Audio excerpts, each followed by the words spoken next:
सुबह 11 बजे से लेकर दोपहर के 3 बजे तक एक बहुत अच्छा कार्यक्रम जिसमें बहुत सारा विजन डॉक्यूमेंट फूड प्रोसेसिंग के ऊपर उस दिन आप लोग को उपलब्ध कराया जाएगा। तो आप सबको बहुत बहुत धन्यवाद आज इसमें आने के लिए। अगर कोई और सवाल है तो मैं उसका जवाब देने के लिए। राष्ट्रीय लोक जनशक्ति पार्टी केंद्र सरकार की उपलब्धियों को 9 तारीख को बड़े पैमाने पर भव्य आयोजन कर बताने का काम करेगी। हमारे साथ राष्ट्रीय प्रवक्ता हैं।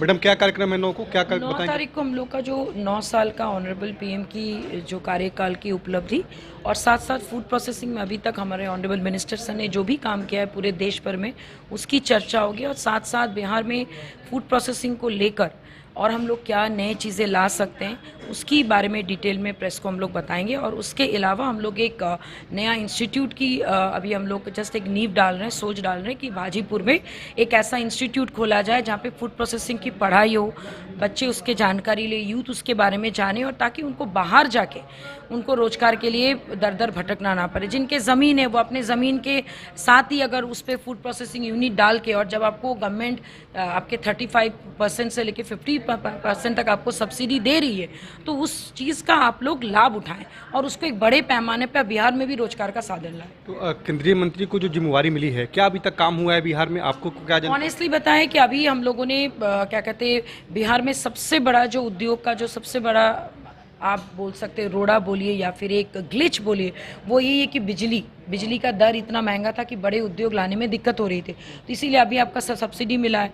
तो अभी हम लोग सेंट्रल गवर्नमेंट के साथ बात करके फूड प्रोसेसिंग का अभी आपका अप्रैल माह से 15 अप्रैल के बाद से जो नया उनका स्केड्यूल आएगा जिसमें आप छोटा प्रोसेसिंग यूनिट भी आप डाल सकते हैं, जिसमें आप क्या कहते हैं कोल्ड चेन का डाल सकते हैं, मिनी फूड पार्क का डाल सकते हैं, जूस, अचार, पापड़ की छोटे छोटे इंडस्ट्रीज आप लगा सकते हैं। तो उसके ऊपर हम लोग यहाँ पे निरीक्षण कर रहे हैं और बाकी जानकारी 9 तारीख को मिनिस्टर साहब के मुँह से खुद सुनेंगे। तो कौन कौन लोग रहेंगे 9 तारीख का जो कार्यक्रम?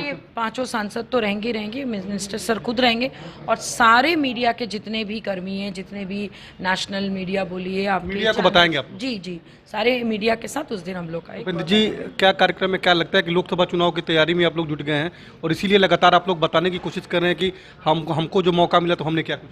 देखिए, हम लोग हमेशा चुनाव के मूड में रहते हैं। आज ऐसा नहीं है कि लोकसभा का चुनाव जब आ रहा है तब 5 साल हम लोग एक्टिव रहते हैं कि नहीं, चुनाव कब होगा नहीं होगा उससे कोई मतलब नहीं। जो हम लोग का काम है, जो दायित्व है और जो हम लोग का पार्टी का जो मैनिफेस्टो है या पार्टी का हमारा जो सिद्धांत है या हमारा नेता का जो विचार है उसको लेकर के और संगठन को मजबूती को लेकर के हम लोग 365 दिन 24 आवर एकदम एक्टिव रहते हैं। कब चुनाव होगा और नहीं होगा उससे हम लोग कोई 9 तारीख को पूरी जानकारी आप लोग दें? बिल्कुल, राष्ट्रीय प्रवक्ता मैडम सब बता ही दी। 9 तारीख का कार्यक्रम है और आदरणीय प्रधानमंत्री जी का कार्यकाल भी उस दिन पूरा हो रहा है तो उनके बारे में बताया जाएगा कि इतना दिन तक क्या क्या की योजनाएं जो इनका है पूरे धरातल पर जो जा रही है, जितना भी गरीब को जो मतलब कि उसको लाभान्वित हो रहे हैं, चाहे वो उज्ज्वला योजना हो या फिर गैस का कनेक्शन हो या फिर हम लोग को आयुष्मान भारत हो, इस तरीके से बहुत सारे गरीब को या फिर अनाज जो बट रहा है, 80 करोड़ लोगों को अनाज मिल रहा है पूरे देश में। ये सारे उपलब्धियां जितने भी केंद्र सरकार के द्वारा किया गया है, आदरणीय प्रधानमंत्री नरेंद्र मोदी जी के द्वारा जो किया गया है, सभी के बारे में विस्तृत रूप से उस दिन आदरणीय राष्ट्रीय अध्यक्ष पशुपति कुमार पारस जी और हमारे पार्टी के प्रदेश अध्यक्ष आदरणीय प्रिंस राज रहेंगे।